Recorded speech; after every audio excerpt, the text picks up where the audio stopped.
Welcome to Cognitive Liberty. I'm your host, Clyde Lewis. This show is brought to you by TLBTV and the Liberty Beacon Project.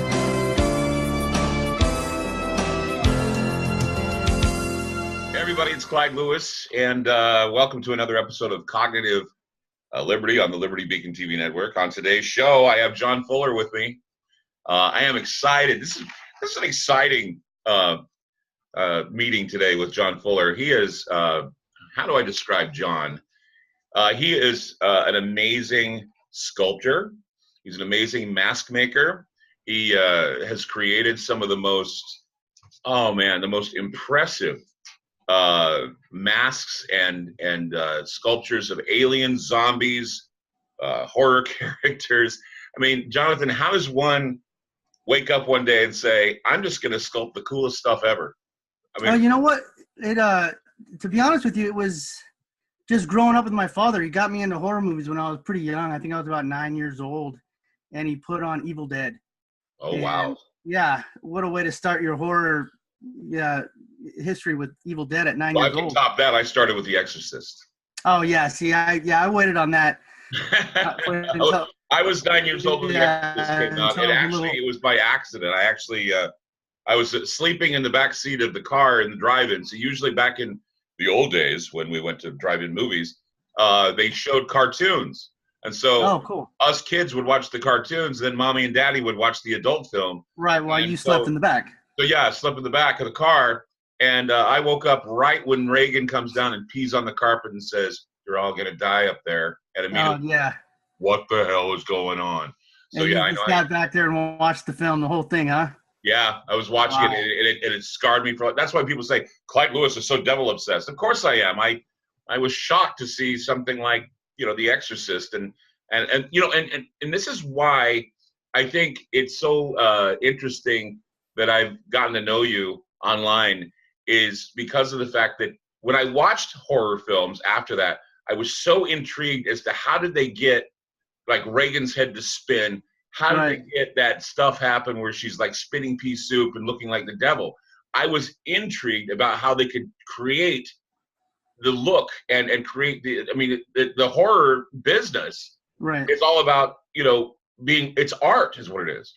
Yeah, I started watching the films, and then I just happened to meet the right people at the right age. I was 12 years old. I met a gentleman by the name of Tim Gore, who's one of the main painters in Hollywood right now for all the creature and stuff like that he paints all the creatures and stuff for film. And he was only 19 at the time, and he was working out of his garage. And I went in there and I saw everything he was doing, and I was just absolutely blown away by what this one guy was doing just with his hands and with, the right materials and everything. Then I just went home and I just started playing around with it. And I started doing the makeups, and I started making all my friends, all bloodied up and doing all these little scenes outside and taking photos, and it all just branched out from there. See, this is really odd because I had an interest in the very same thing, but I don't think I had the talent to create masks or sculptures. But what I did do is when I was a Boy Scout, I would do something called realistic first aid.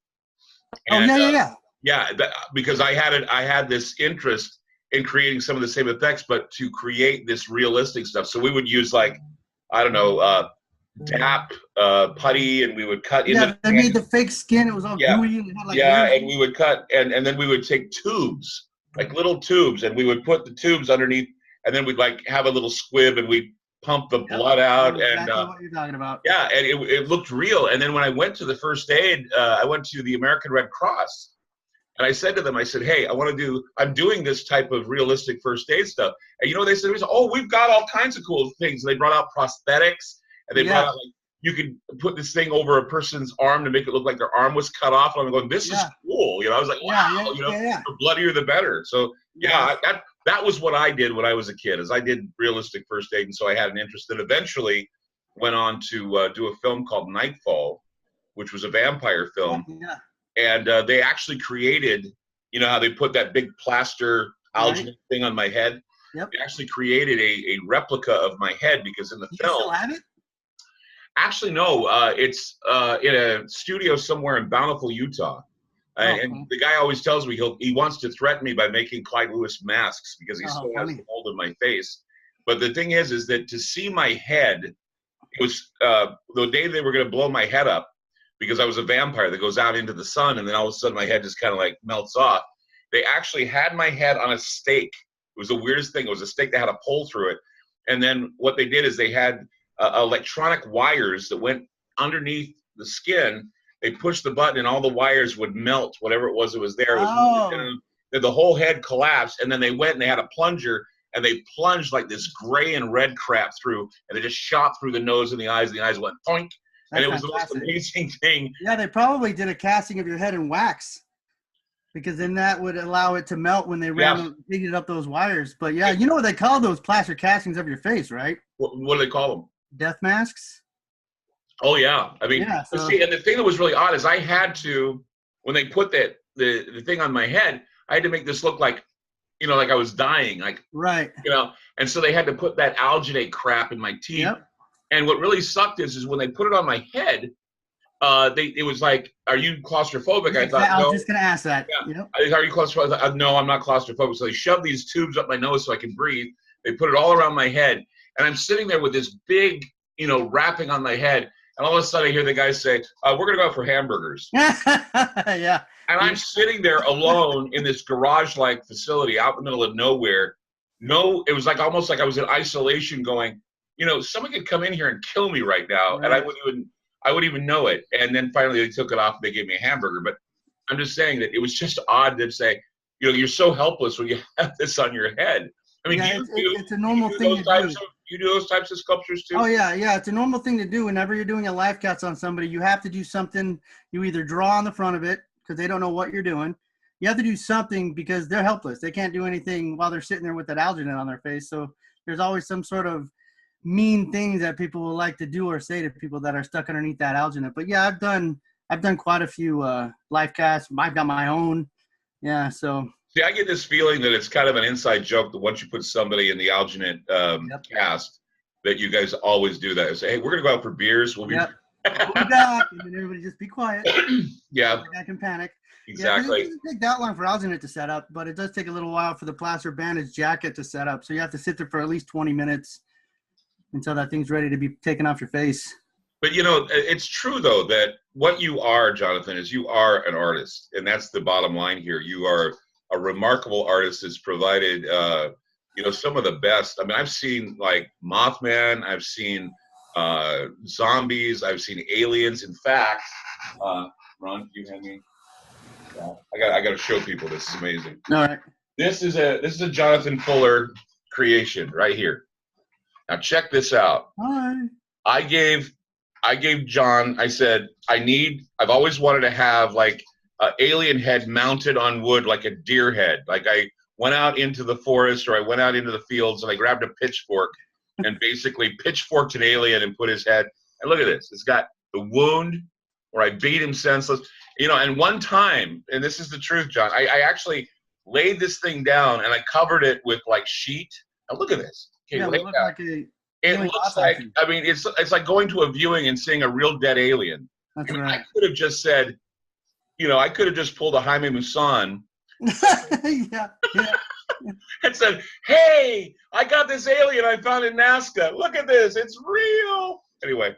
Yeah, I want to do, actually, the funny thing is I want to do, some buddies of mine, even though it's probably dangerous to do so, we want to do stuff like that for YouTube, but we don't want to make it so obvious. We want to go out and do things where other people may catch it, and then we want to see if it goes viral. We don't want to be the ones that put it out there. We want to be the ones that get picked up by somebody else randomly and then puts it up on YouTube and see if they can go viral. We wanted to do an alien. We wanted to do a Bigfoot.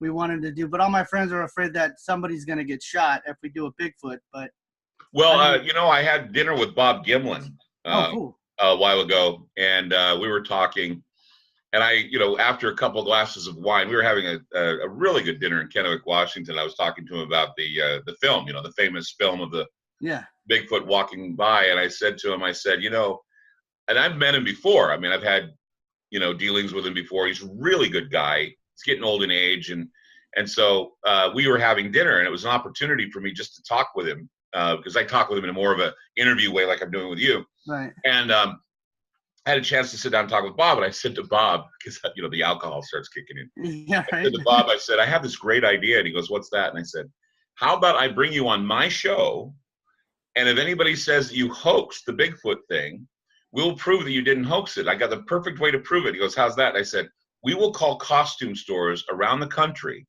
and we will ask if they would have available a Bigfoot suit with pendulous breasts. I was waiting for that. And and you know what Bob said? He says, they'll probably all hang up on you. That's what he said. Yeah, 'cause I never even thought of that, saw that, or anything until you mentioned that. And then I went back and looked at those photos, and I'm like, there they are. Yeah. They're hanging right between the chest and the arm. And who would have thought, and that's the thing, is that when people sit there and tell me that it's a hoax, I say, okay, so obviously they had this idea that if they were going to film a fake Bigfoot shot, that they were going to film a Bigfoot with big tits, literally, big boobs. And that wouldn't, I mean, who would have crossed, would that cross your mind? I mean, hell, you're an artist. It would just be your normal generic Bigfoot male, take him out there and shoot it. But yeah, right. Never would I have ever have thought to do a female with big saggy tits. I was just keeping in mind about the idea of creating something that's just simulating something that's, amazing. Right. How old were you when the Alien Autopsy came out? What year was that? Oh my God, that was that had to have been in the 90s. Yeah, because that was the one that they put on Fox, right? Yeah. Yeah, so I was in 90. I was 15. So they showed that all over the country. Yeah, I believe it when I first saw it. Do you have any opinions on that when you were 15? I thought it was real because the amount of layers and the amount of just the way they did it, it was just so mind-boggling to me at that time. I mean, I watch it today and I'm still like, that was done so well. That it was just, yeah. I mean, I know people have come out ever since then and they talk to the effects guys who are behind it and stuff like that. But the fact that they took it that far with that amount of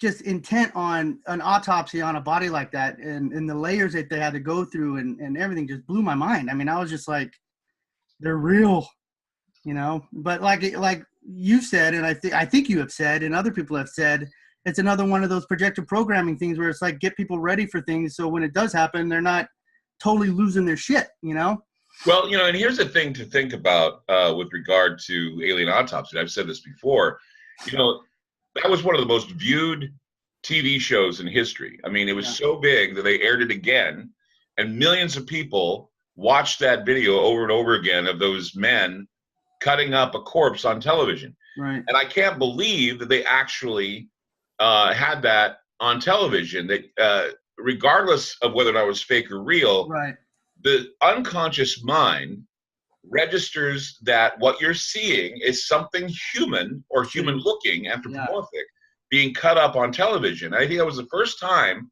because I remember back in the day, whenever you'd watch a horror movie that was it was a slasher film or anything like that on TV, they would edit out some of the most hideous. They don't do that anymore. I mean, correct me if I'm wrong. Was it black and white? Yeah, it was black and white. I think that's another reason why it was able to be viewed, because could you imagine that in color? Well, yeah. I mean, that's the whole idea, is that I think that what the Alien Autopsy did is it kind of, I think, broke open the idea of it broke open the idea that on TV now we could have a lot of violent effects like we see in The Walking Dead. Right. I mean, that was the thing that broke it. In fact, I have a theory that when the Passion, when the Passion of Christ came out, that was extremely violent. That was extremely violent, and the way they depicted Christ being beaten up for 2.5 hours, the blood, the effects on that. I mean, people don't realize that film, even though they have such a holy regard for it, was one of the first torture films to get an R rating, and where they allowed kids in to see it.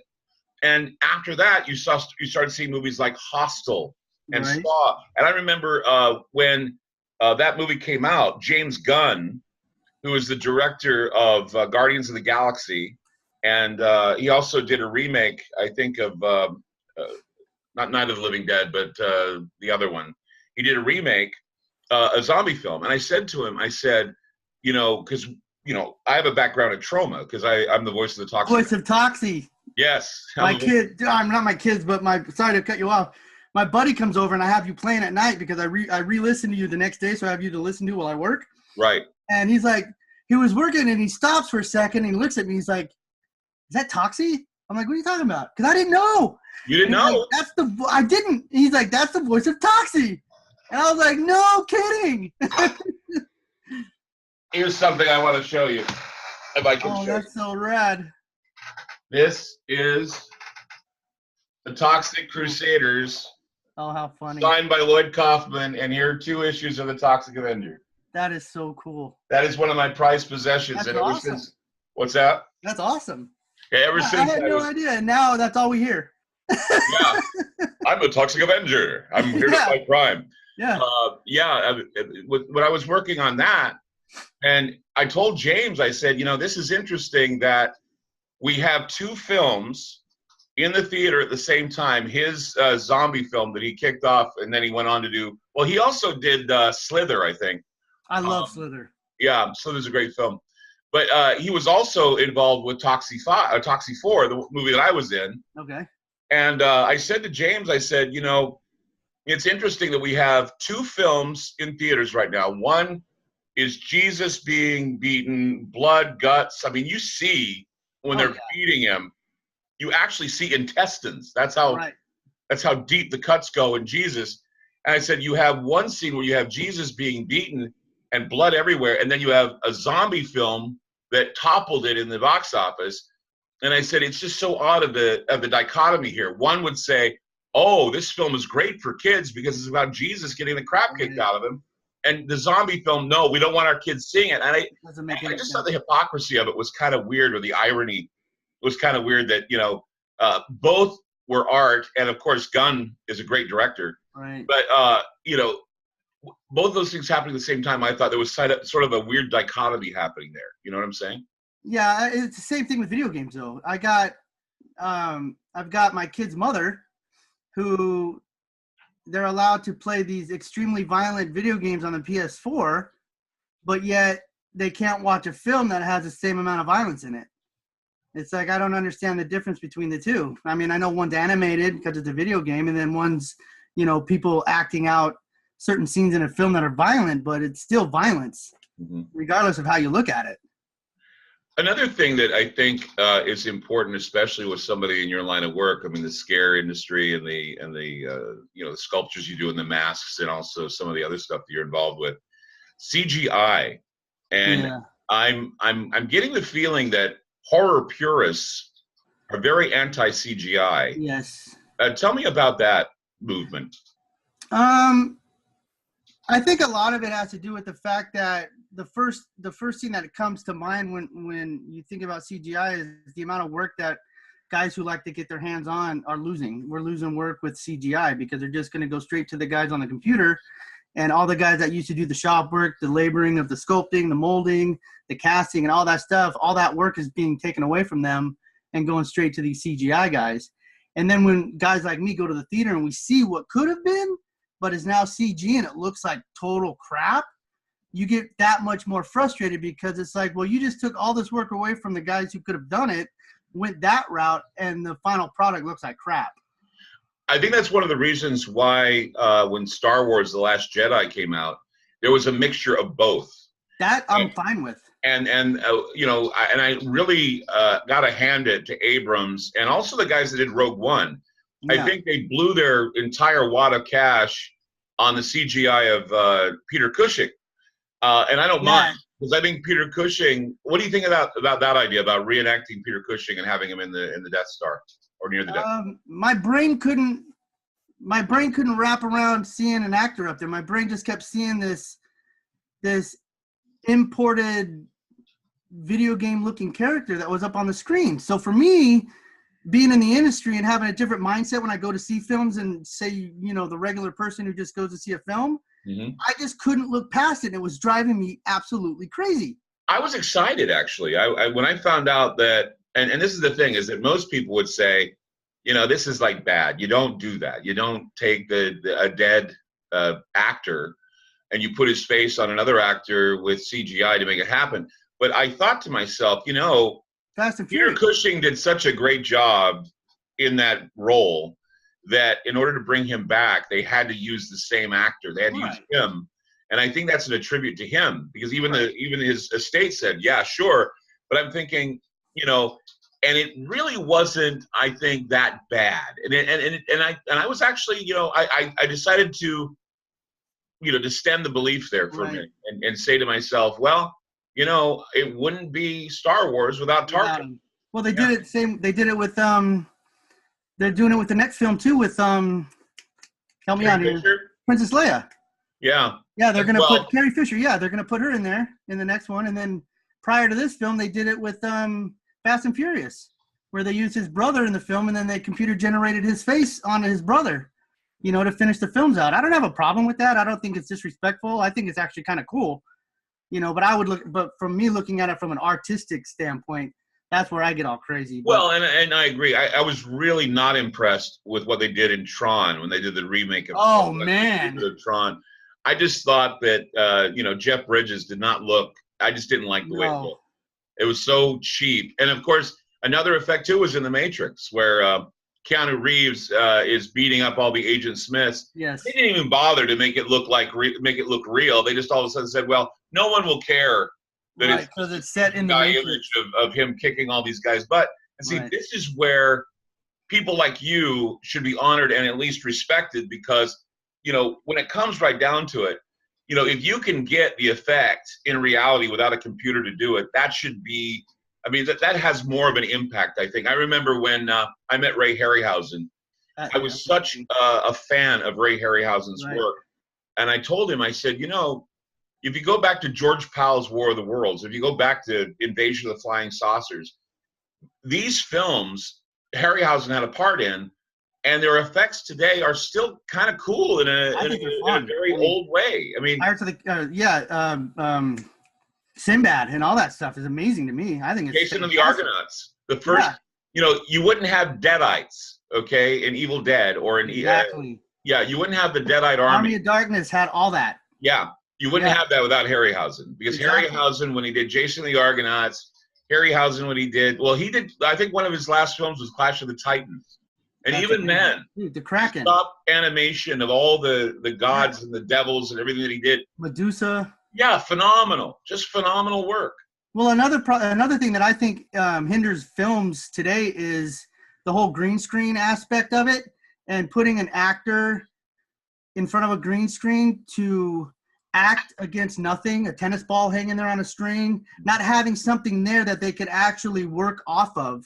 So it almost comes across forced or fake, or especially with the Star Wars films that came out after the original ones came out. You had all these no-name actors in a film, and they're trying to act to a green screen, and it didn't work for me. It was just so, it just didn't. And it's really sad that I think that what's interesting is that you have I think that's a correct point that.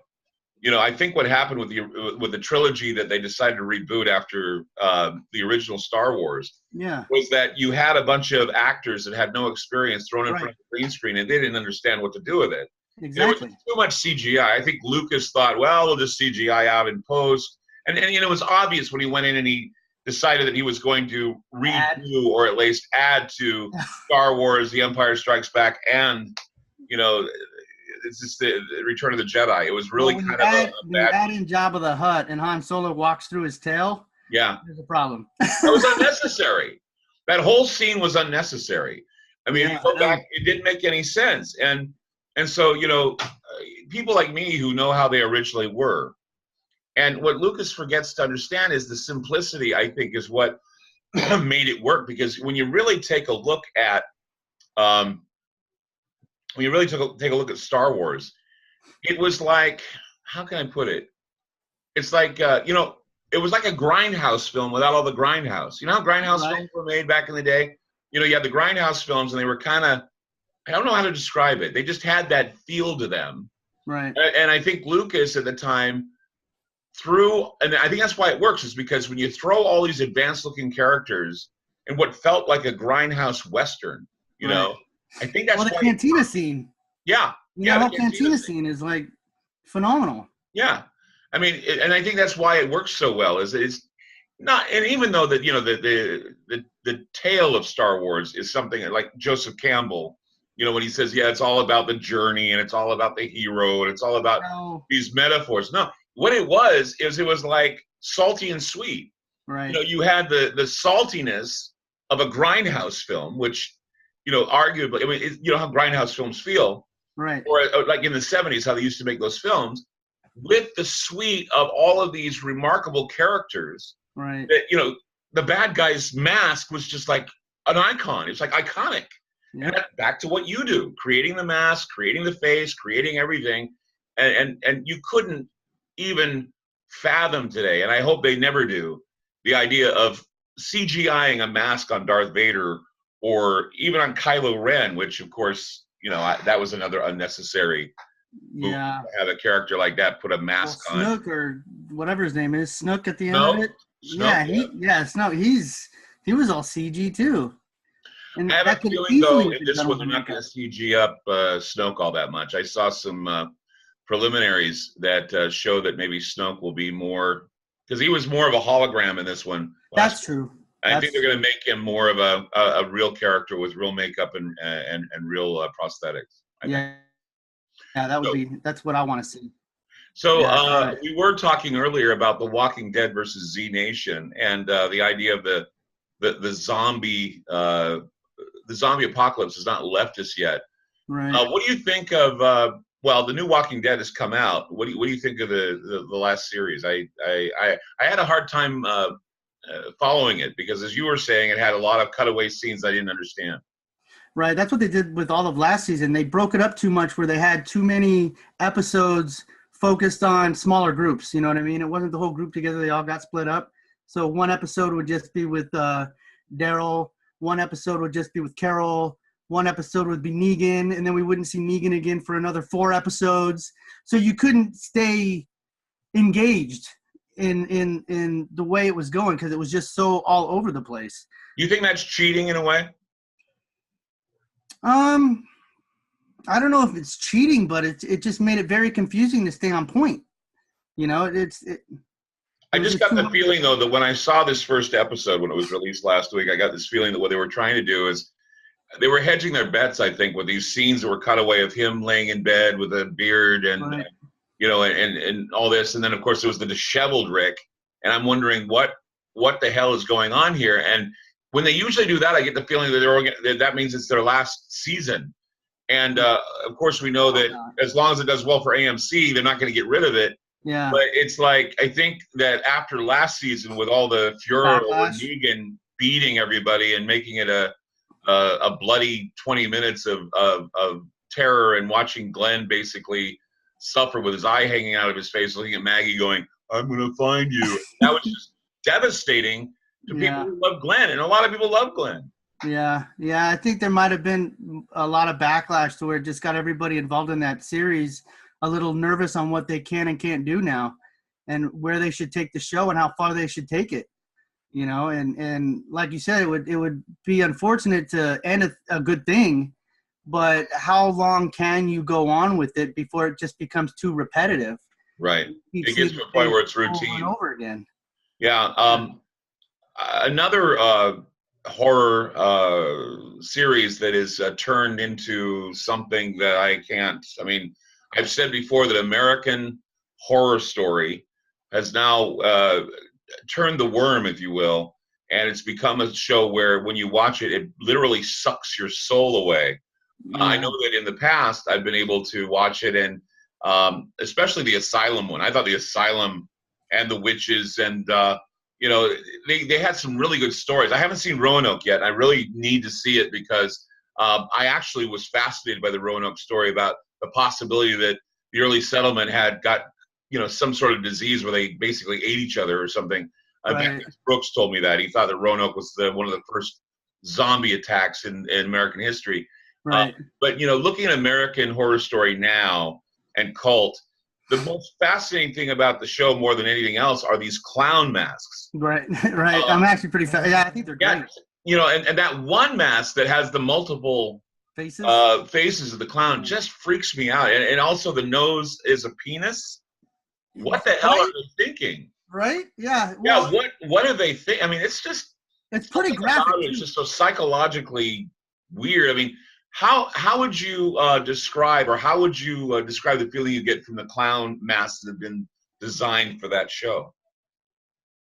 For me, I just find it interesting because they're just so cool looking, but it doesn't tie in. Okay, this is me talking as an artist again, because if you remember in the episode, one of the girls is an illustrator and she's drawing this kind of stuff, and then all of a sudden they have these masks. Mm-hmm. It's like, okay, who designed the masks? How'd they get the masks? Where did they come from? It was just kind of one of those things where I know you have to overlook because it's part of the show and let's just move on. But Right. for me, I was like, well, she drew these designs. Where did the mask come from after she drew the designs? Yeah. But the whole series for me, it's just so much thrown into an hour that you're left almost beaten and exhausted from watching it because there is so much that's getting thrown at you, and it's so many things that are happening in the world today that it's just exhausting by the end of the show. Right. I don't know if it's because I'm getting older or what, but I kind of feel that subtlety is far more effective Oh, it's always been. than over the top. In fact, a perfect example of this is I went to, you know how they make those spook alleys for charity every October? Right. Yeah. I went to a spook alley, took this girl out, and I wanted to get to know her. So what is the first thing I do? I take her to a horror thing. She was Why not? You want to she was a scare her and geek have her too. grab on you. Yeah, we were both geeks, so we figured it'd be a lot of fun to go to this horror thing. And one of the most effective things that I had happen to me when I was in this horror venue was I went into this room that they had, and it was one of the best rooms ever. I don't know what they did. They took a lot of time, put a lot of, I guess, tile and linoleum and all kinds of things to make it look like a butcher shop, okay? Think, but there was blood everywhere. And they had these fake sculptured pigs they had hanging on hooks and sides of beef. Well, that was very effective because I went in there and I'm like, oh, wow, this is like a kind of, I mean, I don't know what they did, but it just had this effectiveness of being in a butcher shop or a butcher cooler. And all of a sudden, I heard something breathing in the room.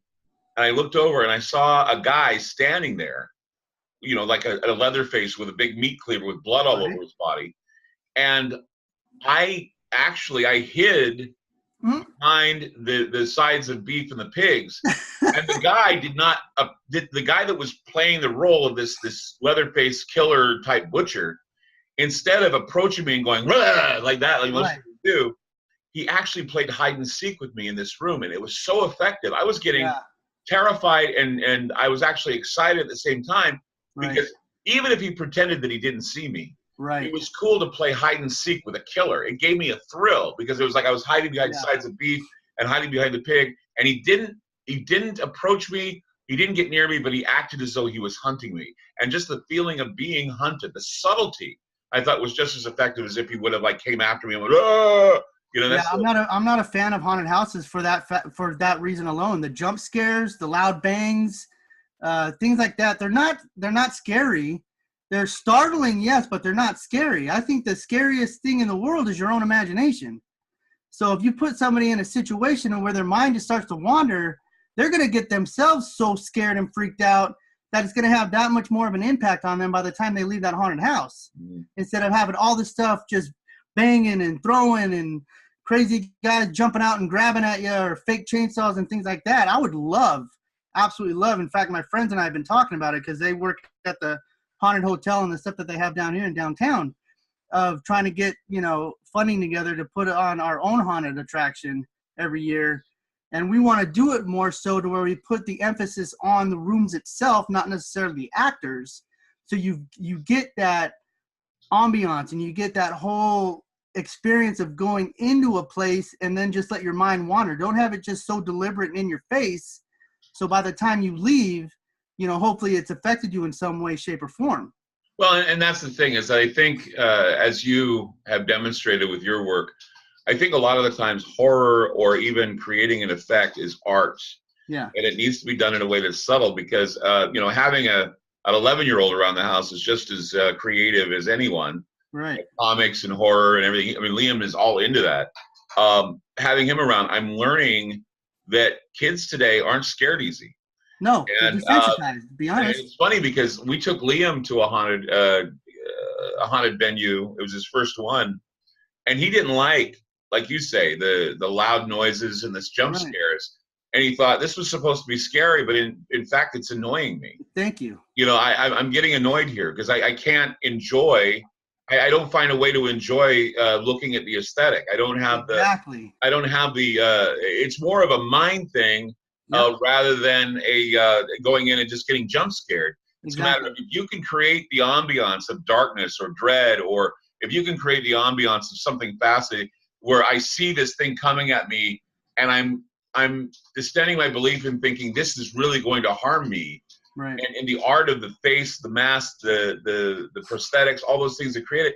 And I think we lose that sometimes. I think people think they know how to scare people or they know how to create these scares, and they just throw something together. I know that when I work on my audio for my show, and I have my producers work on the audio for the show, I tell them, I say, you know, the thing about Ground Zero is it's going to be very, very non-conventional. Right. And you're going to be hearing sequences that sound like they belong in a movie theater. Yeah, some of them are quite disturbing too. Yeah, and it's supposed to create that feeling of, and I always said that, you know, when Ground Zero wanted to have a sound, it would be the sound of an 80s horror film. That's what I always thought. The Ground Zero sounds like an 80s horror film.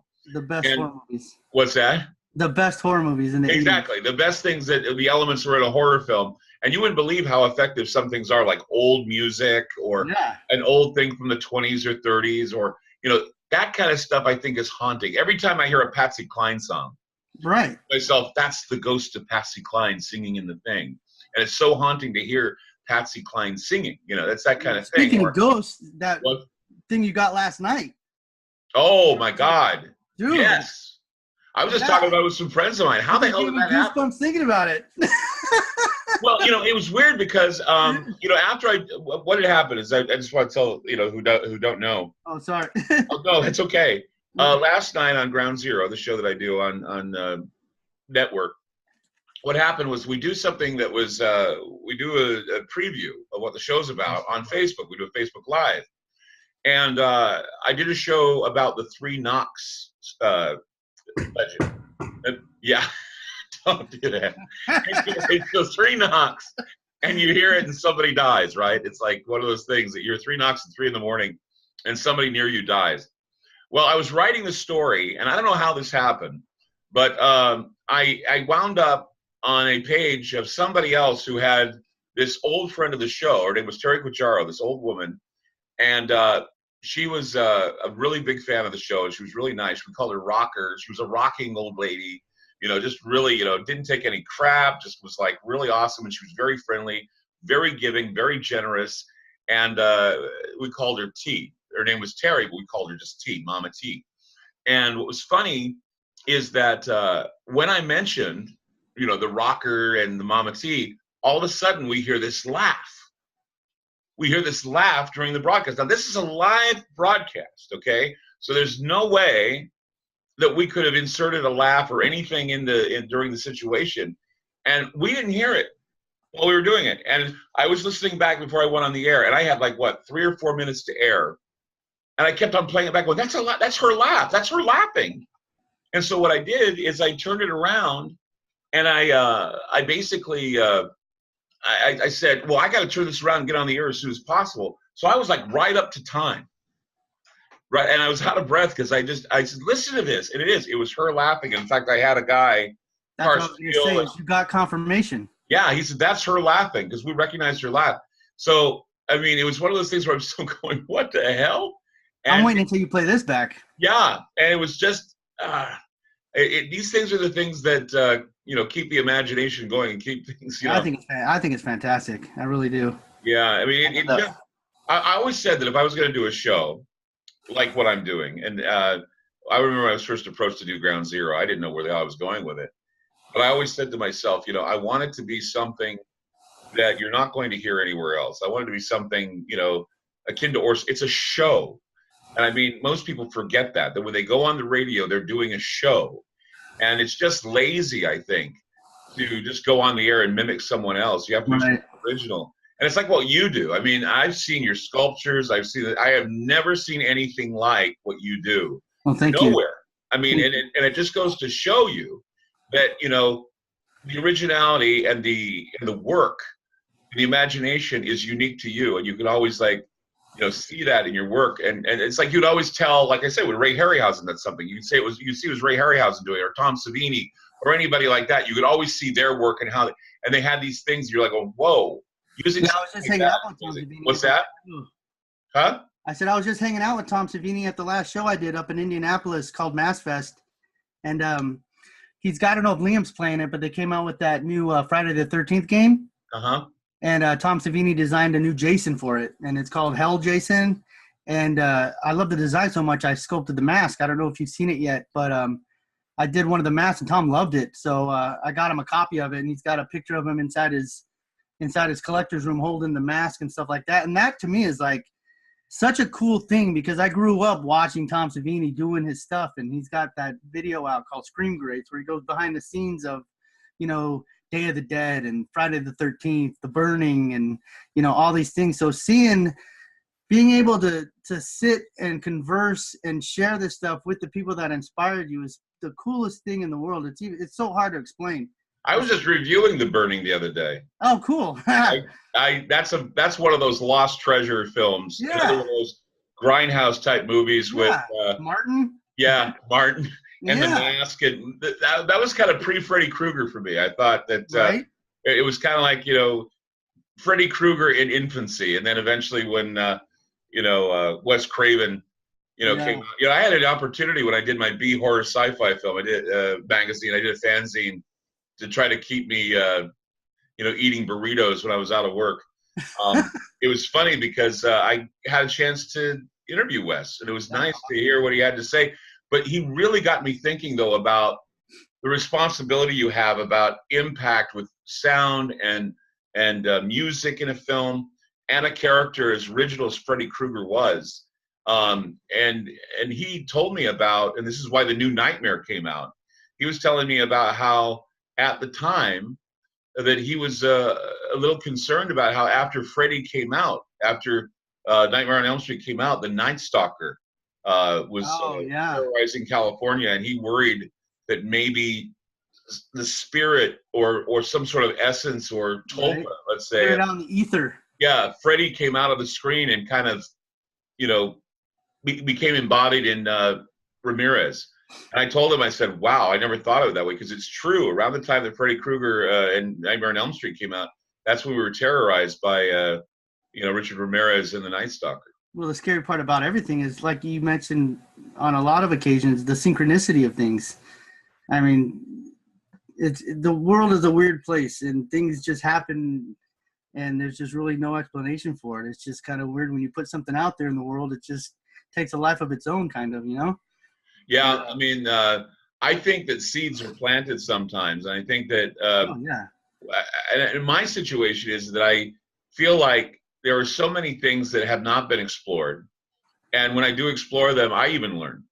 Yeah, and I think it's a learning process that when you're dealing with things like horror, when you're dealing with things about like conspiracy theory, and you're dealing with things about ghosts and vampires and werewolves, the sad thing is that it's been exploited and kind of, I think, manipulated a lot for effect. And if you go back, and as I've been doing lately, I've been reading things that are nearly 400 years old. I've been reading these grimoires, and I've been finding that the reality is that these individuals at the time were really, really, really concerned about things like vampirism, cannibalism, werewolves, the idea that it wasn't that, men turned into wolves, but the shape-shifting idea came in later, because they were saying that the teeth would go back and the eyes would change. And so these are phenomena that I think, beyond the supernatural aspects of what they might be, there is a human condition of insanity or some dissociative disorders that happen in human beings, where they literally become like animals, and they literally become these scary people, these scary creatures.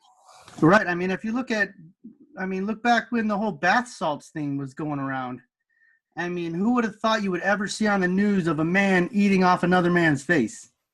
So it's like something went on with that individual, not necessarily just the drugs itself, but prior to him getting on the drugs, there was something psychologically wrong with that person to make him, reach that point to where he was going to attack another human being like that. I mean, they always say there's an animal inside all of us, it's just knowing how to, manage it or maintain it or.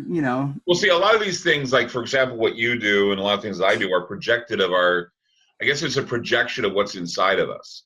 It's a projection of how we can make the world, it's like the idea that like Batman had to embrace the bat, right, in order for him to be stronger.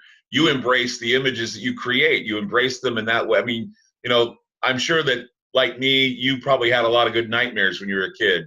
Oh, night terrors. Yeah, night terrors. And, it's like I said once, I used to think that when I got into bed at night, if I was just to tuck everything in, right, no alien or demon would crawl into my bed and get me because I'm just snuggled in and they wouldn't be able to for some reason, they wouldn't be able to pull the covers out. Yeah, but then you can't breathe because you got your head stuffed under a blanket and you're trying to breathe under there. And yeah, I mean, what kind of logic is that when you're a kid? But that's exactly the way I felt. And then if you don't see them, they don't see you. Yeah, they don't see you, but you see them. Right. And then eventually it went into, the choices I had for music and the choices I had for movies and the choices I had, growing up. And I looked at it as like, this is a way to somehow deal with, it's like a catharsis. It's like you're dealing with these nightmares and these feelings you have, and then you're expressing them in such a way that you want other people to realize, hey, you were a kid once, and even though when you're a kid, these things scare you, they still scare you in your adult life. Yeah, the worst part about it, though, for me growing up is before anybody would ever get to know me, they'd see what I did, and automatically they'd pin me as, disturbed or, this, that, and the other thing, or Satanist or all this crap growing up. Yeah. And I was always labeled with this stuff. And if you met me today, outside of what I did, you would have no idea I did this for a living. None. I am way too normal for the stuff that I do behind the curtain. And it's just unfortunate that I had to grow up dealing with so much backlash because I happened to create, demons and zombies and monsters. And why can't you do cute things? And I'm just like, well, I don't want to. Well, they always say that those who, talk about demons and monsters or create or write about demons and monsters are usually the most level-headed and nicest people. And I think the reason why that's the case is because this is how we're dealing with some of the psychological fears we have. Yeah. I mean, a lot of things that I talk about on my show are some of the same concerns and fears that I've had ever since I was a young person. Right. And developing some sort of a way to fight my way out. And if I have to openly talk about it, I've had people tell me all the time, well, you talk about things that, I wouldn't even dare talk about. Right. Well, if you dared to talk about them. Well, what I find, what I commend you on is your religious background, and yet you're able to step outside the box and talk about it. But hearing those people that call your show and just ridicule you on what you're talking about, it's so asinine for people to get that upset over the fact that you're able to talk about dark stuff and still have a religious background. And it's just unfortunate that people could come on the air like that and attack you. Well, I've never, it's funny because when people find out just how religious I have been in my life, and, I consider myself, I don't go to any denomination anymore. Right. But I certainly see myself as being, I'm not pious in any way, and I'm very open to a lot of things. But, when you allow the light in your life, when you allow God in your life and you've learned all this, it doesn't go away. It sticks with you. But then you have to figure out, well, what is the opposition? What is the enemy? Or what is it that's making God God? Right. And whether you like it or not, and I actually talked with someone who, of course, was part of the left-hand path. And he said something that was very profound. He said to me, he says, Satan is the biggest friend of the church. And I said, why is that? And he says, because without Satan, God would be nothing. Exactly. And I thought that was an interesting point. He said, if there's no bad in the world, you have no reason to have a God. Exactly. And so I think people don't explore. Just because you're exploring it or you're looking into it and finding out how they operate doesn't mean you're just going to all of a sudden one day say, okay, Satan's my man. I'm deciding that I'm going to go the other direction. Right. Because you see that there are, like I say, three aspects to what we're dealing with here. You have white magic, which is, of course, the godly, the angelic, the spiritual. And then you have dark magic, or you have black magic, which is the left-hand path. You know, it's a selfless thing. It's all for the ego and everything else. Right. And then you have something called spiritual perversion. Right. This is when it starts getting to human sacrifice, psychotic behavior, looking at people as objects, Right. objects for your own gain. What would be considered, you know, completely off the rails in directions of what would be called satanic. Right. See, that's the thing, is that I don't think people understand. And when you talk about modern Satanism, what you're talking about are people who basically don't believe in God, and Right. you know, and rummage through the Goodwill to find themselves some very scary clothing to wear. Pretty much it. And then when you're dealing with people who are perverted, they're the ones that know how to hide behind the three-piece suits. They're the ones that know how to smile well for the camera. And then when the lights go out, they're the ones they're the ones that are sacrificing. Mhm. They're the ones that are sacrificing, you know, animals to Satan, or animals to some god that we've never even heard of before. And I think if people knew the reality, if they knew the reality that there's kind of like a pecking order of Right. evil, I think they'd realize that what you do and what I do is harmless compared to the horrible, horrible things Exactly. that are going on behind the scenes. Yeah, exactly. I'm a father of 2 boys. I pay my rent like everybody else. I just happen to sculpt monsters in my garage. Right. You know? It's, you know what it is the raw, it's the literal robbing of innocence. Yeah. And I think that, you know, if innocence is destroyed, and we don't learn from both the good and the bad, we don't look from both the dark and the light, and we don't utilize that dualism where we know that there are times when we can slip. We know there are times when we go off the rails and do something. But, you know, how far off the rails are you willing to go, and how far are you going to lower the bar before you start realizing that you're becoming a sociopath or you're becoming a psychopath? And this is where we have to, you know, realize just how far we're going. And you look at the country as a whole, is what's going on. I just find anymore that what you do and what I do isn't ugly at all. It's fun, it's interesting, but theater of the ugly certainly is the politics now in the country. Right. Theater of the ugly is the divisiveness of the country, and the cottage industry of victimhood. I don't know what it would take to get us back out of this idea that we're all being persecuted, but I think embracing some childhood memories, embracing what we loved when we were children, I think would be something that would work and help. And I think go ahead. the biggest issue with today is the access to the multimedia world that's out there now. I mean, so many people can get on the internet and just voice their hatred towards everything else, which is going to stir up another guy who's going to voice his hatred, and stir up another guy who's going to voice his hatred, and it's just this domino effect that just sweeps across everything, and everybody's pissed off. Nobody's stopping to think, or nobody's stopping to have a normal conversation with everybody. Everybody just gets pissed off because somebody disagreed with you, or somebody said something that may have hurt your feelings or whatnot, and they can't just, have a normal, objective conversation and, come to some sort of agreement. Everybody's demanding. Everybody's demanding that you have to take a side.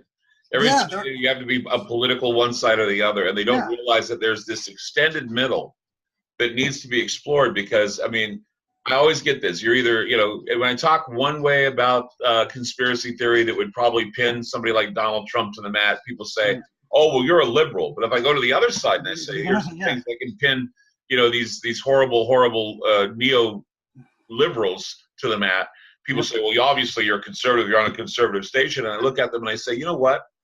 I don't participate in this is not a football game, okay? Right. I'm not on one team or the other. I'm a reporter. I'm an observer, and observing things and pointing things out. And if I say one side's doing this and one side's doing that, what that proves to me is that both sides are above impunity, I guess. Both sides are willing to go out and be the real monsters. That's why there is a reason why, at the beginning of my show, I say there are no monsters in the Oval Office. It's basically saying there are monsters in the Oval Office. There are monsters in Congress. There are monsters everywhere you go. Yep. They may not wear the masks that you create, but they certainly hide underneath that hideousness and the metaphor of that hideousness. Exactly. Yeah. So I think that once again, what you do is amazing. The art you do is amazing. So Any projects you're working on right now that we need to look out for? Actually, right now, it's Halloween, so I got to sculpt my kids a mask. So that's what I'm doing right now. Is he wants to be a scary clown, of course. Oh my God, I got to tell you this story about that. So my buddy Lucian tells me, he says that his son, Jonah, who's 5 years old, came to him and said, I want to be a scary clown for Halloween. But here's the catch. He wants to be a scary clown, and his weapon of choice is a lawnmower. What? That's awesome. Yeah. I'm like going, great. You can have an arm hanging out of it? Yeah. He says, I want to be a scary clown, but I want to be a scary clown with a lawnmower. That's fantastic. And you know what's cool about it? It's cool that a 5-year-old would want to do that, but then you put him out trick-or-treating, and you know how many looks and stares that poor parent is going to get from those other parents that just think it's just so uncalled for a 5-year-old to be dressed like that? Well, I find it very, very stupid. And it's a stupid move, but I've been hearing a lot about how schools are saying that if your kid's going to come to school dressed as something, he can't be dressed as a clown.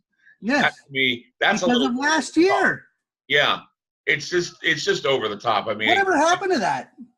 What, the clown? He came in for a couple of months and then boof, gone. I say it's I know it was a distraction. It was a psyop for something. They were doing a psyop just to see how far they could go with it. And I think that like maybe there were like maybe 3 clown sightings, and it turned into mass hysteria. Exactly. And all you need is just a couple of sightings, and then you have other people say, I saw a clown, I saw a clown, I saw a clown, I saw, and they didn't see shit. That's exactly why I wanted to do those videos where I send my friend out dressed up as an alien, walk by somebody's window, and just let the mass hysteria start. Yeah. Because it will. Because everybody will start saying, well, I saw it. It's like there was a story about, I read, before I left to come to Portland, Oregon, Utah had a tornado, a very, very big tornado touched down in the middle of the city, Salt Lake City. And when it happened, it killed one person and destroyed a lot of property. It was a big tornado for Utah. I mean, Utah doesn't get tornadoes because they have the mountains. But this tornado touched down in the middle of the city, took out a lot of things. And there was a reporter that said that over the years, this is what will happen. He says the tornado itself probably affected at most, whoever was downtown. So we're looking like, what, a couple thousand people. Right. Maybe 100,000, 200,000 people that were affected by the tornado directly. And he said, but by the time goes on and on and on, there will be millions of people that will tell you that they were there when the tornado happened. They will tell you that they were right there. It happened where I was. I was right there. I saw the tornado. I was right there. Yeah. And that's the same thing that happens, like, for example, the Vegas shooting. The Vegas shooting will happen, and even though it only affected, a couple 100,000 people directly, there'll be a lot of people that will say, well, I was involved. I was there, when they could have been clear the other end over in Henderson or clear the other end of the state. And so that's what happens, is that people tend to they want to be a part of something. Yeah. And so what they do is that even though they're not directly affected, they say they are directly affected. And I'm beginning to realize that sometimes I think that does make sense, because even though they're not directly affected, eventually people start feeling affected. It's like 9/11. New York and 300,000 people that were killed that day, or 3,000, I'm sorry. 3,000 people that were killed that day, and the many other thousands that were affected by 9/11 were directly affected. But now here we are in 2017, and everybody has been affected by this. Exactly. The way the country has changed has been affected. So all you need is one event, one time. And that's why, we were talking a while ago about the possibility of faking an alien invasion. Right. The idea that all you need is one moment and a group of people saying they all saw this alien land, and you don't even need to produce, you wouldn't have to produce a body, you wouldn't have to produce a flying saucer, you wouldn't have to produce anything. That's Vegas. And it immediately becomes part of the lore. So go back to Roswell. What happened to Roswell? It only affected a certain amount of people, but now everybody and other people come forward and say, well, I was there, and this is what I saw, and blah, blah, blah, blah, blah. I'm sure many of them didn't see jack. Right. They think they did, or they want to say they did. And so that's why we will never, because of the way human behavior is, we will never understand the true story or what really happened, because there's so many people living in different realities. I mean, they have a shared reality, but then after the shared reality is over, everybody has their different reality and their different meaning and their different way of seeing it. And so the realities alter and each person individually. Yeah, sometimes I wish I thought like the masses and I could just be okay with putting on my blinders and just following the path of whatever the hell it is, living my bubble of happiness. But it does become very frustrating to never get an answer from all the things and all the questions that I have. But I wouldn't want it any other way. I was saying this to one of my friends. I said, sometimes I wish I wasn't so aware of what's going on. Yeah. That's the thing, is I'm immersed in it every day. I come into the newsroom, I'm there getting all this raw information, and I'm watching how they avoid certain information, or they ignore certain information. I come home and I say to my wife, well, this is what's going on. And since she has a job where she's in the know, she says she wouldn't believe what I've heard. and so we're both sitting there going, okay, God, I wish back to the days where I was stupid and naive and I wasn't involved with, certain types of projects where I know what's going on behind the scenes. Right. And it's like with you, I mean, have you ever found yourself in a horror film or somewhere going, oh, that effect sucked? You ever find yourself? I got the perfect example. When I first started, I was working on Buffy the Vampire Slayer and Angel. And you would do all the work, and in a show like that, you had a week to prepare everything. I mean, from Monday to Friday, you had to do all the effects. You had to do all the new sculptures, all the new vampires, creature suits, everything within a week. And then you'd get all excited, especially for me, since I was pretty new in the industry. You couldn't wait to see it on TV. And then once you see it on TV, you're like, I didn't work on that show. I don't sign my name to that. No, I didn't do any of that. Yeah, so, yeah. But there are those times you see something and you're like, damn. That's why I like working for myself. Being a freelance artist now, I don't have to listen to anybody, and I could do it. I can finish it, and I can sit back. And to this day, I mean, it may sound egotistical or arrogant, but to sit back and go, wow, I created that. Yeah. I did that, and that thing looks pretty damn cool. Oh, I look back at stuff sometimes, and I look back at stuff that I've done in the past, and I say to myself, God, I must have really been clicking that day. Right? Even I like it. It's like, there's times where I'm on point, and I'm like, damn. And other times I'm like, popular belief, most people aren't their biggest fans. That's the whole thing. Oh, yeah. I'll like something for about a week, and then I'm like, eh. Yeah. In fact, I remember one time, when I was young and in the industry of radio, we'd always have something called air check meetings. Okay. Where the program director would sit you down in a room. He'd play back what you did on the air the night before, and he'd say, how could we have made that break better? Or how could you have done this better? And I always said to the program director, I said, you know what? I said, air check meetings are pointless. You know why? And he goes, why? I says, it's like taking a dump and examining it. It doesn't make any sense. If it was a crappy show to begin with, why do I want to agonize over hearing myself sound like a total idiot? Yeah, we had... But maybe it helped. Maybe it helped over the years to have me realize what I don't want to do and what I don't want to broadcast and how I want to sound. And I guess maybe it did help in a way. I don't know. At the time, it was almost like disciplinary for no reason. Right. You're your worst critic. You don't want to have someone else criticizing you, and what really hurts is when they criticize you and they're right, and you're like, shit, they're right. I was an idiot. You sit there, you look at your work, and you're saying, oh yeah, I could have made that better, or I could have done that better. And that's the frustration, I think, that people who are artists have. You ever done that? You said that you did that with Buffy, that you sometimes saw things on Buffy. I'm like, I don't know why. I don't know what I was thinking. Yeah. No, I do that all the time. Well, the problem with me is being a freelance artist is the work that I do eventually has to make income.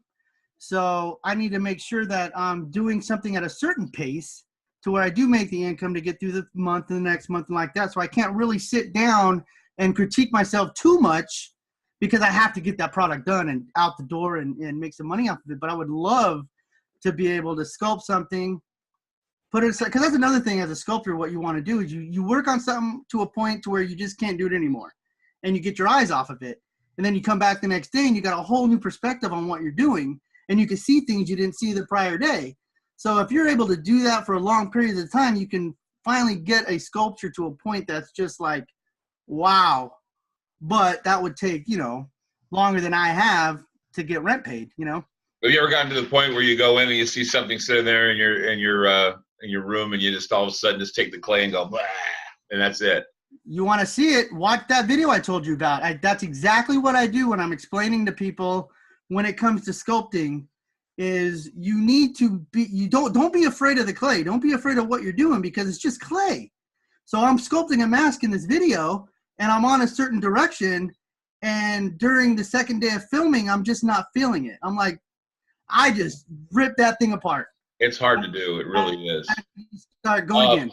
I'm enjoying our conversation so much that I realize we're running out of time. So, Yeah. Jonathan, so Hey, anytime, man. What's that? I said anytime. This is fun. Oh, it was great to have you on. And where can we go to see your work?